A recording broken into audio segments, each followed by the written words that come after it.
Bom, vamos começar então. Todo mundo me ouvindo bem aí, com certeza, né? Na aula passada, sobre o que nós conversamos? Nós fizemos uma breve revisão da química, né? Vimos a tabela periódica, como é que ela funciona mais ou menos, como se dão as ligações químicas. Esse entendimento facilita muito tudo que vem pela frente, né? Nós comentamos bastante a respeito disso. E hoje nós entraríamos com as macromoléculas. No caso, a gente começa com proteínas e aminoácidos. Ficou alguma dúvida da última aula ainda, pessoal, que vocês queiram esclarecer? Nós vimos aí as propriedades da água, algumas propriedades da água, né? Como que o sabão lava a sua mão, por exemplo, polar e apolar, lipofílico, hidrofílico e palavras que devem fazer parte do nosso vocabulário atualmente. Questões que envolvem o pH, nós também vimos. Como que o pH interfere nos diferentes sistemas bioquímicos, principalmente porque nós aqui na farmácia devemos levar em consideração que a maior, né, a mais utilizada forma de administração de fármacos é por via oral, como vocês todos sabem.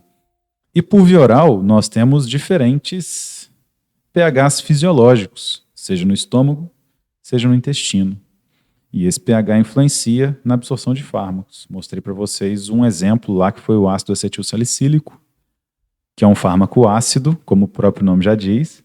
Para as bases funciona o contrário. As bases no pH estomacal, ácido, estão ionizadas, elas capturam um H+, e aí ficam ionizadas e então não ultrapassam as membranas plasmáticas das células estomacais. Já num pH básico intestinal, elas ficam não ionizadas e aí conseguem atravessar membranas. Discutimos essas questões de bases fracas, o sistema tampão do sangue. A gente só consegue ter um pH normal, 7,4, se não me engano, do sangue, devido ao tampão que existe no sangue, é um tampão bicarbonato. A gente sabe que condições de acidose metabólica ou de alcalose metabólica são incompatíveis com a vida e nós mantemos esse pH graças a esse sistema tampão, né? Deixei algumas questões para vocês que ao assistir a aula vocês já conseguem responder, tá? Isso aí vai ficar para posteriormente a gente voltar nesses assuntos. Vamos falar então de síntese proteica. Tudo que envolve a farmacologia que vocês verão, ou se não já estão vendo, né? Cuja bioquímica é um pré-requisito, envolve proteínas. Não tem jeito, meus amigos. O grande segredo da farmacologia e da farmácia e das ciências farmacêuticas, na verdade, é encontrar qual é a proteína envolvida naquele processo. Pode ser uma proteína nossa, pode ser uma proteína de um micro-organismo, uma proteína de um fungo, de uma bactéria, de um vírus, não é verdade? Atualmente, com essa pandemia, nós estamos vendo os diferentes laboratórios na corrida por uma vacina, né? No caso da Coronavac, foi utilizado um sistema de produção que é o mais antigo e mais conhecido e mais seguro, que é inativar o vírus. Mas os outros laboratórios têm buscado proteínas, elas são o alvo da pesquisa com vacinas. Por quê? Porque naquele vírus, claro, naquele capsídeo viral, que é envelopado, então o coronavírus ele é envelopado, por isso que ele tem esse nome de corona, né? Porque ele possui proteínas que ultrapassam aqui esse envelope, e aí isso fica parecendo o quê? Uma coroa, né? Por isso o nome coronavírus. Aqui dentro está o RNA viral, ok? Então, vacinas já foram desenvolvidas utilizando, por exemplo, essa proteína aqui. O que o vírus faz quando ele entra na célula? Isso é algo que nós vamos relembrar aqui nessa disciplina. Então, o vírus está aqui. Essa aqui é a membrana da célula, tá? É uma célula bem grandona. O vírus ancora. E outra coisa também, vamos lembrar de algo que a gente já comentou na aula passada. Aqui dentro do nosso corpo está tudo escuro. São só interações químicas entre os sistemas biológicos. Daí a grande importância da bioquímica para nós, farmacêuticos e demais profissionais de saúde, para que nós possamos entender isso. A superfície de uma célula, a gente desenha ela assim, lisinha, mas na verdade, imagine que você está sobrevoando a floresta amazônica com aquelas várias árvores lá. Essa aqui seria o solo, né? A superfície da Terra, a superfície exterior da membrana seria o solo. E todas aquelas árvores lá presentes na floresta, árvores de diferentes espécies, de diferentes tamanhos, pequenas, grandes, com ramos, sem ramos, árvores secas, árvores mortas, todas elas são as proteínas que ficam ancoradas na nossa membrana plasmática, na membrana plasmática das nossas células. E essas proteínas estão ligadas a carboidratos, por exemplo, a açúcares, né? É o que a gente chamava de glicocálix. Como é que suas células sabem que as suas outras células são suas, né? Existem carboidratos presentes aqui nas superfícies das membranas, né? ligados a proteínas que são comuns das nossas células. É assim que elas se identificam, porque, novamente, lá dentro do nosso corpo, entre os vasos, está tudo escuro, por mais que aqui a gente desenhe dessa forma. Enfim, essa proteína verde era uma proteína que se ancorava a essa proteína, a proteínas presentes aqui na superfície das nossas células. Ao se ancorar, o vírus se funde e joga aqui para o interior da nossa célula sua sequência de RNA. Esse RNA irá encontrar uma das nossas organelas, né, que é chamada de ribossomos, e será traduzido em proteínas. Quais proteínas, professor? As proteínas virais, as proteínas que irão compor o capsídeo viral, as proteínas que irão compor a membrana do vírus, outras proteínas de ancoragem, outras proteínas que são enzimas que vão sintetizar as proteínas do vírus, certo? Então é muito importante que nós comecemos agora a dar um pequeno salto e estudar as proteínas. Então, tudo gira em torno, na farmacologia, no curso de farmácia e nas ciências farmacêuticas, de encontrar a proteína envolvida. Se eu encontro essa sequência de proteína, essa proteína verdinha aqui que eu mostrei para vocês, eu posso fazer um RNA que simplesmente sintetiza essa proteína. Esse RNA viral, ele vai, no interior da célula, ele vai se tornar primeiro um DNA, né? Vai se transformar num DNA primeiro, bem grande, né? Bem complexo, e esse DNA será transcrito novamente em RNA, e esses fragmentos de RNA irão sintetizar essas proteínas. Tá, qual que é o fragmento de RNA que sintetiza essa proteína de ancoragem? Ah, professor, é esse aqui, ó, encontrei. Esse fragmento de RNA viral sintetiza essa proteína. Então eu faço uma vacina com esse RNA viral aqui. Quando eu incorporo isso no braço do paciente, com um veículo que vai levar esse RNA para o interior de uma célula, essa proteína vai ser sintetizada. E aí, quando essa célula minha morrer, essa proteína será liberada no sangue. O que os minhas células do sistema imune farão? Nossa, tem uma proteína aqui que eu não sei o que é. Vamos comer essa proteína e ver o que é. Vamos fazer a limpeza aqui. Porque outra coisa que a gente não está acostumado a pensar é que, na verdade, os glóbulos brancos também fazem a limpeza do nosso corpo. Então ele vem aqui, que nem aquele videogame que tinha antigamente, né? Vocês não chegaram a jogar isso, né? Mas ele vem aqui, come essa proteína. E aí, ao saber que proteína é essa, ele apresenta... Eu joguei muito Pac-Man? Já jogou? Pac-Man, e na época de cartucho. Nossa Senhora! É da minha idade, então. O Pac-Man vem cá, uma célula, um macrófago, por exemplo, que é uma célula da imunidade inata, uma das células que é uma das grandes responsáveis por limpar o nosso corpo, vem cá, come essa proteína e apresenta na superfície de membrana dele esse pedacinho de proteína para o linfócito B, por exemplo. O linfócito B vai lá e sintetiza anticorpos contra essa proteína verde, que depois vão capturar esse vírus, né? Vem aqui o Pac-Man, macrófago, apresenta esse pedacinho de proteína para o linfócito TCD4. Linfócito TCD4. O linfócito TCD4 vai começar a alertar o corpo que existe uma infecção. E quando o macrófago, Pac-Man, apresenta esse fragmento para o linfócito T, CD8,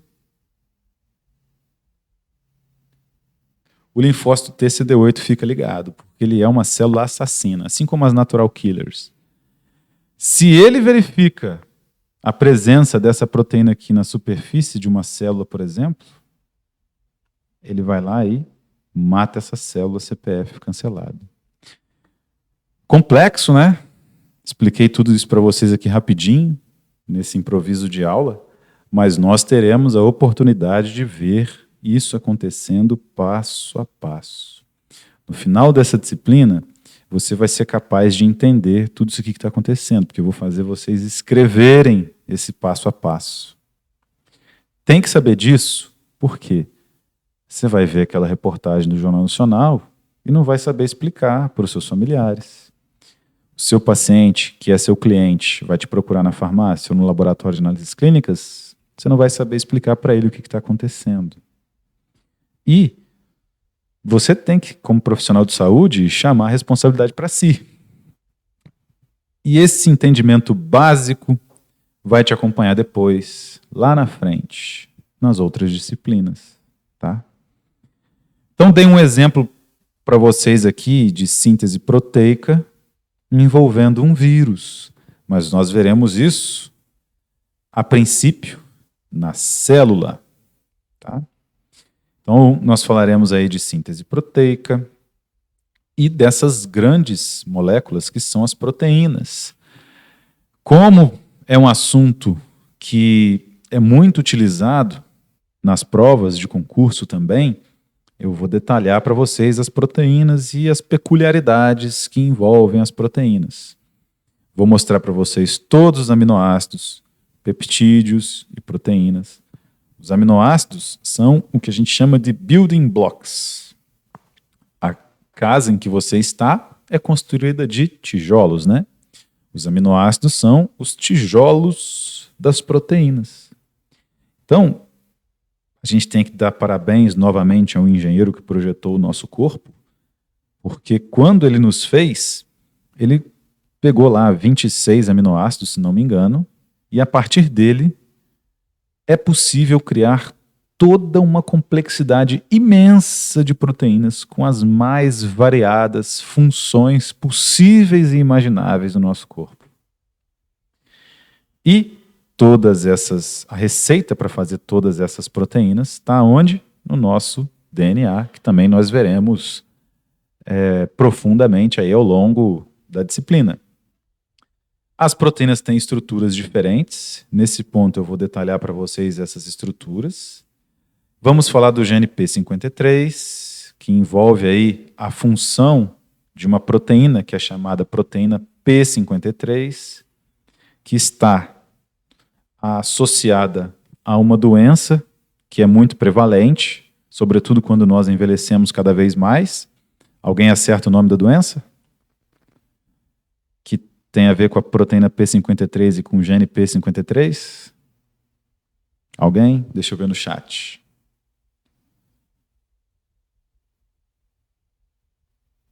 Ninguém? Um de cada vez, por favor, senão eu vou ficar perdido aqui. O GNP 53, muito bem, acertaram. Eu sei que vocês não querem escrever porque vocês estão com vergonha, mas é o câncer, né? Enfim, falaremos aí sobre a proteína P53 e o gene P53 e também sobre outras doenças que estão envolvidas com proteínas. Doenças que talvez você nem tenha imaginado que podem ser formadas por defeitos nas proteínas, como a anemia falciforme.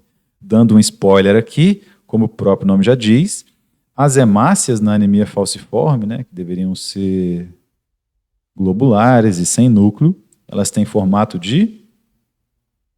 Quem acerta? Anemia falciforme. Foice. Nossa, finalmente alguém. Muito obrigado por participar da aula. Formato de foice. Por que esse formato de foice?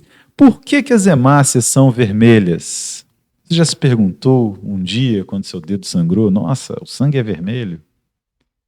E a hemácia, que é chamada de eritrócito, é vermelha. Por que será? Por causa de uma proteína, sabia? Nas hemácias, existe uma proteína que é chamada de Hemoglobina. Parabéns, hemoglobina. É ela que dá cor vermelha às hemácias e, consequentemente, né, cor vermelha ao sangue. E ela carrega o oxigênio. Muito bem. A hemoglobina carrega o oxigênio e mais uma coisa, que não é muito boa, que é o CO2. Quando o corpo da pessoa, lá no seu DNA, tem uma sequência errada para produzir o RNA, que quando é traduzido em proteínas, traduzido pelo ribossomo, traduz uma proteína hemoglobina anormal, essa hemoglobina, que é sintetizada aqui, adquire uma configuração um pouco estranha, diferente da normal. E aí, quando ela interage com o oxigênio e com o CO2, depois de se desligar do oxigênio, essas hemoglobinas anormais formam uma fibrose no interior da hemácia. Essa fibrose no interior da hemácia é que faz com que ela adquira um formato de foice. Então, você sempre ouviu falar de anemia falciforme, inclusive durante o seu ensino médio, em algum momento do ensino médio, e nunca talvez tenha reparado que o problema que gera essa hemácia em formato de foice é a proteína hemoglobina com estrutura anormal. Então, isso também nós veremos aqui, para demonstrar a importância do estudo dessa classe de moléculas na bioquímica. Outra coisa que me deixa com muito medo. Vocês têm medo de alguma coisa aí que seja muito assustadora, tipo a nota? Eu tenho medo disso. Alguém já ouviu falar de príons? Príons são proteínas que, de fato, me deixam completamente apavorado. Por quê? Vocês já ouviram falar da doença da vaca louca, né? A doença da vaca louca, que deixa a vaca louca, ela não deixa a vaca louca assim, do nada. São proteínas. Não são bactérias que você consegue utilizar antibióticos, não são vírus que você pode se vacinar, são proteínas. Quem causa a doença da vaca louca são proteínas. E não se sabe nada a respeito dos príons, meus amigos, porque quem adquire esses príons morre. Não dá nem tempo de estudar. A questão é que, lá no cérebro da pessoa, aqui eu estou desenhando um cérebro, tá? Essas proteínas, não se sabe por quê, se elas surgirem aqui no cérebro, elas mudam a conformação das proteínas existentes no cérebro. E isso faz com que essas proteínas cerebrais se tornem esponjas, uma massa esponjosa. nós veremos na estrutura das proteínas que as duas estruturas características são hélice alfa e folha beta. Hélice alfa é o quê? O seu cabelo, por exemplo. O seu cabelo é uma hélice alfa, forma as fibras do cabelo. E a outra estrutura são as folhas beta, que elas se chamam folhas beta porque são parecidas mesmo com folhas. Ok. Quando o príon chega aqui no cérebro, ele muda folha beta para hélice alfa, se não me engano. Ou altera a hélice alfa para uma outra estrutura, que a gente não sabe o que é uma tornando o cérebro uma massa esponjosa e não tem cura. Então, casos, por exemplo, de idosos, e isso é muito perceptível depois que você conhece os príons e sabe como é que eles funcionam e como é que isso pode acontecer. Casos de demência súbita. O idoso está lá, já é velho, talvez tenha alguma perda de memória, mas de repente perde a memória e fica de cama sem se lembrar de ninguém e sem ter os movimentos mais. Subitamente, em poucos meses, ou até mesmo semanas, a culpa é deles, dos príons. Então, muda-se a conformação das proteínas presentes no cérebro de forma repentina e rápida, muito acelerada, causando uma demência quase que instantânea. É a mesma proteína que está envolvida na doença da vaca louca. São as mesmas proteínas, né? E as doenças neurodegenerativas, porque aqui na bioquímica não adianta só eu falar de proteínas, fazer titulação de aminoácido com vocês. Por exemplo, se vocês tiverem um livro de bioquímica, lá no Leninger, o assunto proteínas é muito desenvolvido quimicamente também.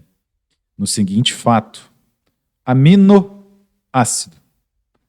Falei para vocês que são os blocos construtores das proteínas. Eles têm uma porção amina e uma porção ácido.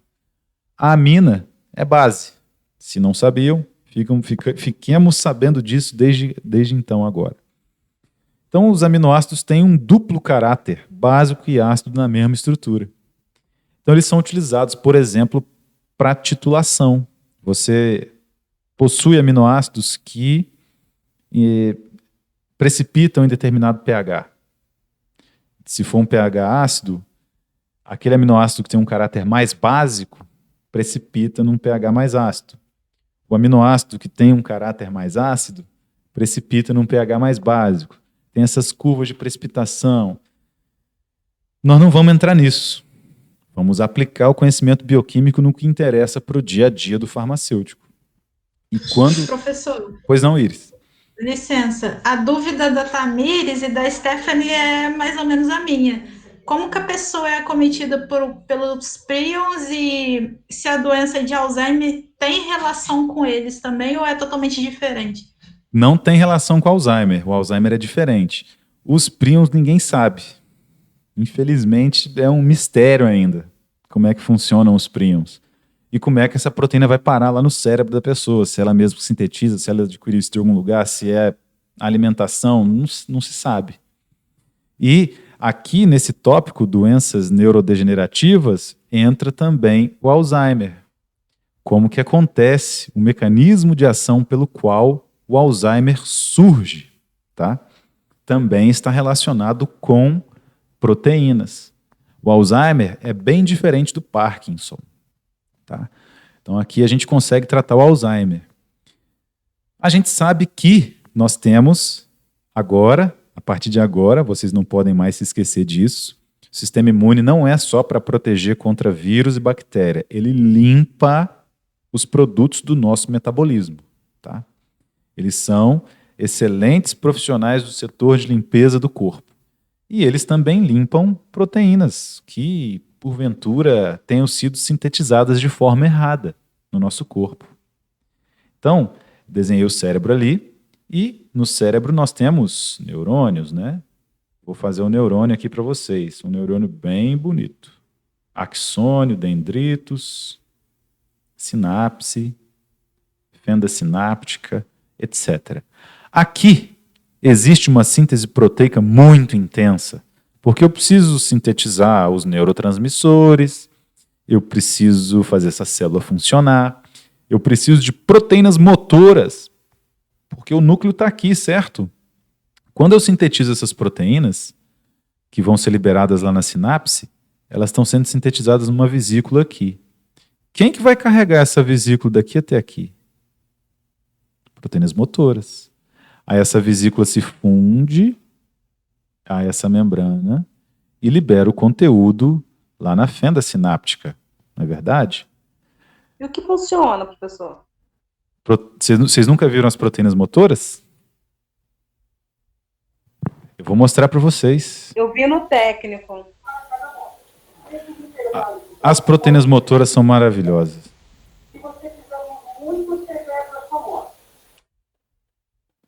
É o tipo de coisa que não dá para explicar em palavras. A gente tem que ver acontecer. Vamos tentar adiantar aqui, porque o nosso tempo hoje é limitado. A gente vai ver esse vídeo também depois completamente, tá? Aqui tem várias interações que envolvem proteínas que a gente vai tratar durante o semestre. Lembram aquele tamanho do neurônio? Ele é bem grandão, né? Então esses são os microtúbulos que conectam essa parte aqui próxima do núcleo com a sinapse, ok? Então essa conexão acontece por microtúbulos. E eu preciso levar essa vesícula que está com as proteínas recém-sintetizadas no seu interior lá para a fenda sináptica. Os neurotransmissores sintetizados, eu preciso levar lá para a fenda sináptica. Aí, por exemplo, é um microtúbulo se desfazendo. E essa aí é a proteína que carrega essas vesículas de um ponto ao outro.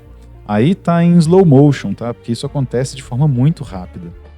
Ela vai, de fato, caminhando pelo microtúbulo, pelo tubo de microtúbulos, né? Pelos microtúbulos. E assim ela carrega organelas, ela carrega as vesículas. A insulina, por exemplo, quando ela é liberada na superfície das células beta-pancreáticas, quem leva essa vesícula até a membrana é a proteína motora. Ali vocês viram as mitocôndrias, esse é o centríolo e etc. Mas também ali tem cenas dos próximos capítulos, tá?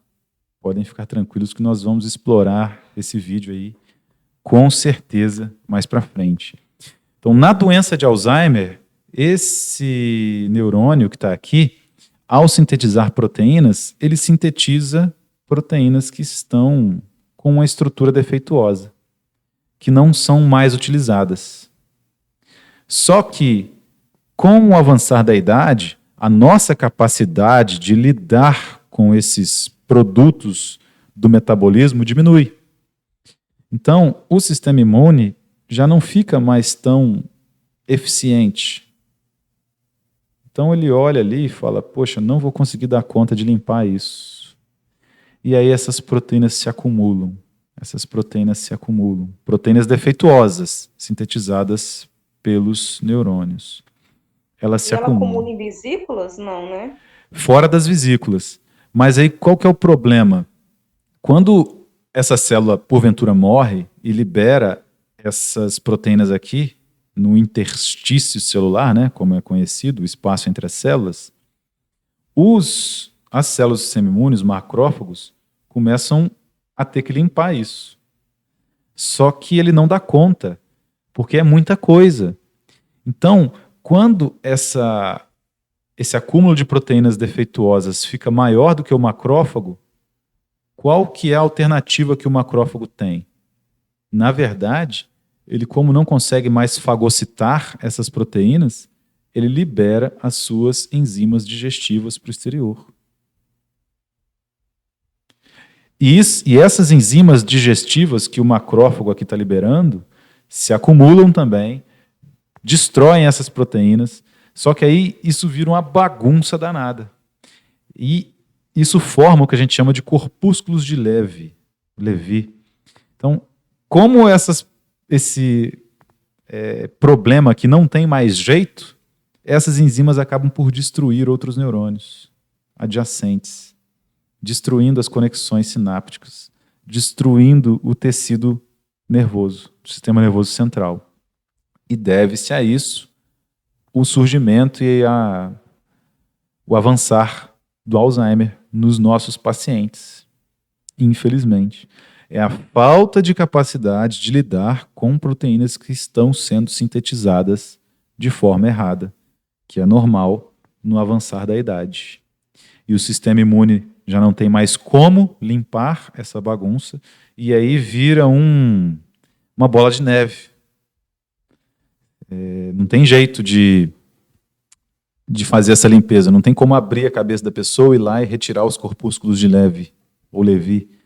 Então isso aí sempre vai crescendo, essa lesão vai aumentando, e aí o paciente vai perdendo a memória curta. Ele tem alguma memória, mas de fatos que aconteceram lá no passado.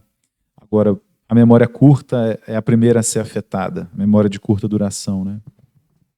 Então é sobre isso que nós trataremos aqui durante a disciplina, de forma aplicada, com o que você encontrará no dia a dia como farmacêutico e farmacêutica.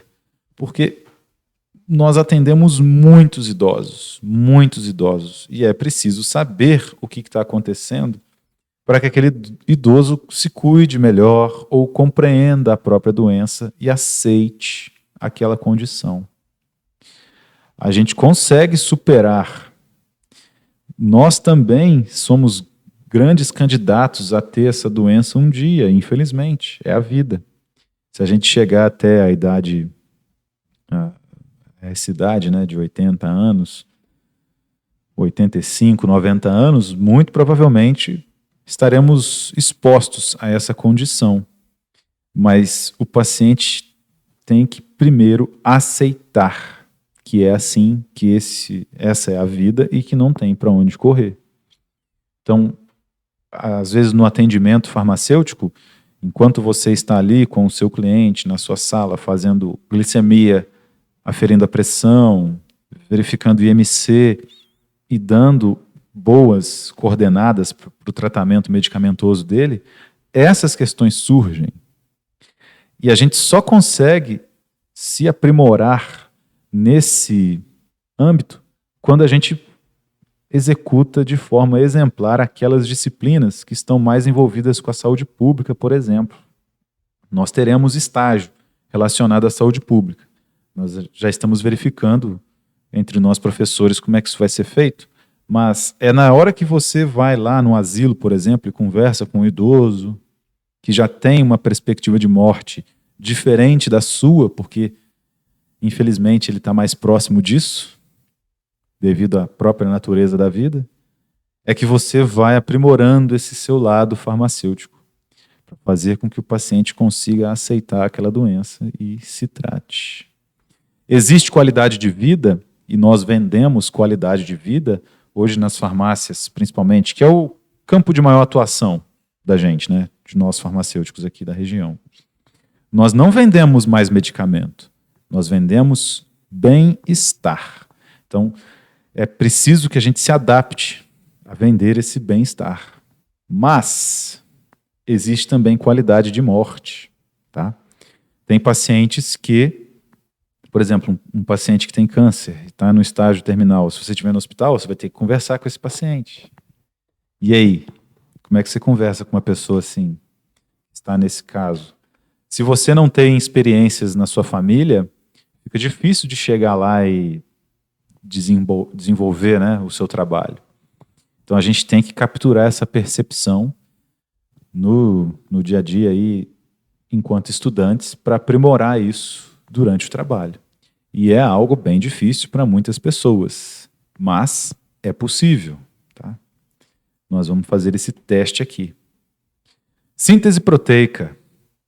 Nós falamos de genoma, mostrei para vocês, ou se nós não falamos, vocês certamente já ouviram falar de genoma, né? O projeto Genoma. O DNA, ele é transcrito a RNA e depois o RNA é traduzido em proteínas. Grave isso na sua cabeça. Isso cai em concurso, isso cai na prova. Professor, repete essa parte. O DNA é transcrito a RNA e o RNA é traduzido em proteínas. Tá? Então, essas duas palavras, transcrito e traduzido, você tem que gravar. Aqui tem vídeo também na aula, um vídeo bem curtinho, que meio que explica, né, como é que acontece isso. A estrutura do DNA, né, como é que ela foi proposta. Esse aí é a dupla hélice de DNA, meus amigos. Dentro de cada uma das nossas células nucleadas, diferentemente da hemácia, que perde o núcleo, né, quando ela amadurece. Qual o tamanho de um DNA? 1,80 m. 1,80 m. E aí na figura, no vídeo... Fazer 1,53 m. Como cabe tudo isso? Você tem 10 trilhões de células, 10 trilhões em média, e dentro de cada uma das suas células nucleadas, uma fita de 1,80 m totalmente enovelada. E aí, nós vemos uma proteína que está sintetizando a sequência de RNA. É a RNA polimerase. Vejam que os nomes já se explicam. Então, quando você vê uma questão, RNA polimerase, é quem? É a proteína que está lá lendo, entre aspas, o DNA. Vejam que ela torce a dupla hélice de DNA.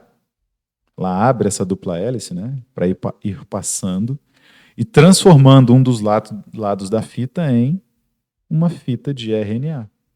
Nos desenhos que a gente mostra para vocês, a gente faz uma fita pequenininha. Só que isso aqui é grande, meus amigos. E essa velocidade que está mostrando aí no vídeo não é a velocidade real, não. É bem mais rápido. Aqui é só para a gente poder acompanhar. Então esse é o DNA sendo transcrito a RNA. Aí o RNA sai do núcleo, tá? Esse aqui é o núcleo da célula, que vocês estão vendo aqui. No núcleo tem esses buraquinhos, o RNA sai daqui. Nem sempre o RNA que foi sintetizado lá no núcleo sai totalmente íntegro para ser traduzido em proteínas pelos ribossomos. Existe o que a gente chama de introns e exons. Não se sabe explicar como nem por que direito ainda, mas esse RNA que foi sintetizado lá dentro pode perder alguns pedacinhos e na hora que ele sai sem esses pedacinhos. Na hora que ele sai do núcleo, chega no citoplasma. Fora da célula, ele vai encontrar aí o ribossomo. O ribossomo fará a tradução desse RNA em proteínas. Então esse é o RNA que saiu do núcleo, a gente chama de RNA mensageiro. Tá vendo essas outras moléculazinhas pequenininhas que chegam aqui e entregam os aminoácidos para o ribossomo? É o que a gente chama de RNA transportador. Tá? Então esse é o ribossomo fazendo a tradução do RNA mensageiro. E o que o ribossomo faz? A cada 3 pares de base desse RNA mensageiro, existem 3 pares de base complementares no RNA transportador. Só que o RNA transportador tem ligado em si um aminoácido. Então, quando ele vem aqui e conecta nesses 3 pares de base aqui do RNA mensageiro, o RNA transportador entrega esse aminoácido para o ribossomo. Aí vem outro RNA transportador, entrega outro aminoácido para o ribossomo. Entrega outro aminoácido para o ribossomo. Aí adianta a fita, vem outras pares de base, né? A par de base que está aqui, de repente ela está aqui no lugar dessa que estava antes. Conecta o outro RNA transportador. Conectou outro RNA transportador? Conectou outro aminoácido aqui. Que o RNA transportador transporta os aminoácidos. E isso aqui que está surgindo, meus amigos, é a proteína. Assim ocorre a síntese proteica, de forma ininterrupta, desde o dia que você nasceu até o dia que você falecer, em todas as suas células nucleadas. Isso não é maravilhoso? As pares de base do RNA mensageiro vai lendo as instruções. Olha o RNA transportador em verde, chegando e entregando a proteína em vermelho, os aminoácidos em vermelhos ali, em vermelho, e a proteína surgindo.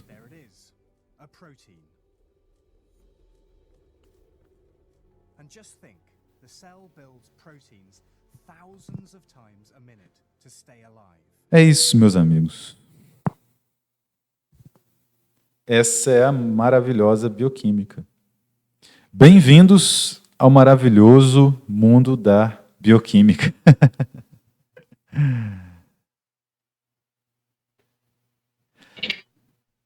Vamos só terminar aqui, né? Porque faltam 10 minutos. As proteínas, então, sintetizadas daquela forma ali que vocês viram, controlam praticamente todos os processos que ocorrem em uma célula. São as macromoléculas biológicas mais abundantes no mundo. São os produtos finais mais importantes das rotas biosintéticas. Os tijolos que constroem essas macromoléculas, desde as proteínas do mais simples organismo até as mais complexas proteínas dos seres humanos, são os aminoácidos.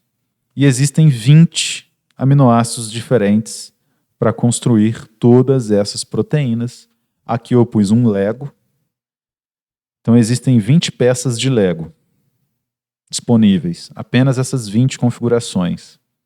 De acordo com o número de peças e a ordem em que elas são colocadas e as afinidades químicas entre essas peças e as sequências de peças e essa sequência em 3 dimensões e depois a união de sequências em 3 dimensões, são construídas as mais diversas proteínas com as mais diferentes funções que se pode imaginar. Então, ligando os mesmos 20 aminoácidos, as proteínas adquirem funções completamente diferentes umas das outras. Diferentes organismos podem gerar produtos tão diversos como enzimas, hormônios, os anticorpos são proteínas, a proteína motora é uma proteína transportadora, as fibras musculares, as proteínas das lentes dos olhos, né? Penas, teias de aranha, chifres de rinoceronte, proteínas do leite, venenos de cogumelos, venenos de répteis, né? E uma miríade de outras substâncias com atividades biológicas distintas. Todas, absolutamente todas, são proteínas. Isso não é interessante? Aí um aminoácido que pode ser utilizado para suplementação, quem trabalha na drogaria já sabe, é o triptofano. Por quê? Lembra que eu falei para vocês da síntese de proteínas, da síntese de neurotransmissores? Ali perto do núcleo tem enzimas que foram sintetizadas que vão fazer a serotonina, né?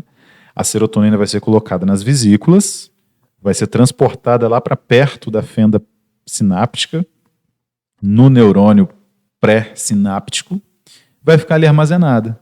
Aí quando você olhar a nota de bioquímica e falar assim, nossa, tirei 9,5, vai liberar a serotonina nas sinapses do seu cérebro inteiro. E você vai ficar feliz. E a serotonina tem uma estrutura muito próxima do triptofano. Veja a estrutura química do triptofano. Um anel aromático, ligado a um anel de 5 membros, tendo nitrogênio como heteroátomo. Simplesmente aqui é retirado a parte ácida do triptofano, né? E esse ácido deve sair como um CO2, por exemplo, lá depois da transformação enzimática, né? Só para terminar, vamos fazer um pouquinho dessa reação, que depois vocês vão ver na química orgânica. Vou pegar só essa parte. Oi? Só dúvida. O barulho que eu tô dentro do ônibus. Então, os medicamentos que são inibidos de serotonina, ela pode avançar ou pode ocasionar quadros aí de Alzheimer, que pode haver um acúmulo ali dessas proteínas lá no neurônio? Não, as proteínas que estão relacionadas com Alzheimer são outras proteínas da célula, não essas aqui, relacionadas com a síntese da serotonina. São proteínas que estão mais relacionadas com a sobrevivência natural daquela célula, por exemplo. Proteínas que participam da produção de energia, da síntese de ATP, tá? Proteínas envolvidas na na glicólise. Quando a glicose acaba de entrar do neurônio, não tem aquelas proteínas que nós veremos também? Exoquinase, né? Estão envolvidas aí na glicólise. Essas podem ser as proteínas relacionadas com Alzheimer, por quê? Porque elas são muito sintetizadas naquele neurônio. E em todas as nossas células, diga-se de passagem. Então a chance de sintetizar essas proteínas erradas também é maior. E aí não são exatamente aquelas relacionadas com a síntese de neurotransmissores. É mais uma questão de vivência da célula. Pode falar, Tamires. Não, era só isso mesmo. Ah, beleza. De nada. Então, aqui nesse pedaço de molécula, veja, o carbono que acabou de sair do anel de 5 membros, tendo hidrogênio como heteroátomo, 1, 2, ligado a uma amina, né? Amina. Aqui é a mesma coisa, e a amina aqui. Então, o triptofano, ele precisa só perder essa hidroxila, que dá para perder como água, talvez, e esse grupo carboxila, né? Vou desenhar para vocês esse grupo carboxila daqui, tá? Ali tem um carbono ligado numa dupla com oxigênio, ligado a uma hidroxila, né?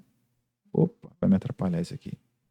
Ligado a uma hidroxila, e aquele carbono ali está ligado ali para cima ao restante da molécula, que eu vou colocar aqui como R. Vamos desenhar os elétrons que participam da reação? Vamos. Esses 2 elétrons aqui, esses 2 aqui da dupla, esses aqui e esses aqui. Professor, o carbono, quando foi preso, ele tinha direito a 4 ligações. Olha aqui os 4 elétrons do carbono. 1, 2, 3, 4. O carbono está na regra do octeto com seus 8 elétrons preenchidos? Olha, acho que sim. Por quê? Todos os elétrons envolvidos aqui são 1, 2, 3, 4, 5, 6, 7, 8. Ó, maravilha. Beleza, então está tudo certo. Aqui eu tenho o próton do hidrogênio, certo? O elétron do hidrogênio, o outro elétron do oxigênio e os pares de elétrons livres do oxigênio. Ué, professor, mas o oxigênio não é da família 6A? É, por isso que ele tem os 6 elétrons na camada de valência. Quer ver? Olha aqui, ó. 1, 2, 3, 4, 5, 6. 1, 2, 3, 4, 5, 6. É o elétron que está ligado ali com o hidrogênio. Beleza, está todo mundo bem aqui. Como é que o triptofano vai perder, então, o seu grupamento carboxila? Está vendo que tem esse elétron aqui do hidrogênio? Já pensou se esse elétron aqui do hidrogênio, que está nessa ligação com o oxigênio, vem para cá, e esse elétron aqui, que está ligado com outro carbono aqui, vem para cá? O que pode acontecer? Vou mostrar para vocês. Vai ficar exatamente assim, ó. C, já tem uma dupla aqui com oxigênio, beleza, de boa. Vou fazê-la aqui. E essa ligação aqui, o que vira? Vira uma dupla O. E aí, essa ligação aqui foi desfeita com o restante da molécula. CO2 é o quê? Gás carbônico, né? CO2.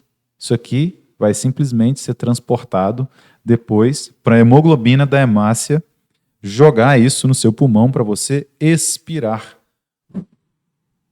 E vai embora. E aí, esse hidrogênio, que é o que ficou faltando na história para a gente ver. Esse hidrogênio pode virar um H+, né? Ele é um próton. Por isso que a gente chama H+ de próton. Então ele vai virar um H+ livre aqui. Uai, professor, mas tem uma coisa errada. Está faltando alguém aí na história. Porque o radical aqui, que é o restante da molécula, ele vai ficar meio estranho. O que será que pode acontecer com ele? Deixa eu fazer só uma correção aqui. Não é esse elétron que vai para a ligação, não, meus amigos. É esse aqui, ó. Esse elétron aqui. É porque ele estava em vermelho, me confundiu. Esse elétron aqui vai fazer a dupla. E esse elétron aqui vai voltar aqui no radical. Então, esse elétron aqui, esse carbono que está aqui, no restante da molécula, vai ficar com um eletrinho a mais. O que esse eletrinho faz? Ele vira uma ligação com o hidrogênio, que tinha virado um H+, com esse próton que está aqui. E aí fica todo mundo bem, não fica? A molécula atinge essa conformação. É por isso que as pessoas fazem suplementação de triptofano para melhorar o sono, porque a serotonina também está envolvida no sono, tá? Ficamos por aqui hoje então, meus amigos. Semana que vem a gente retorna e faz uma revisão nisso, para vocês poderem ter a aula de hoje. Ok? A aula vai ficar gravada, daqui a pouquinho já vai estar no YouTube disponível para vocês também. Beleza? Tá ótimo. Tchau, galera. Tchau, professor. Boa noite a todos. Tchau, boa noite. Oi? Boa noite. Boa noite. Obrigado, boa noite. De nada, tamo junto, gente. Boa noite. Boa noite.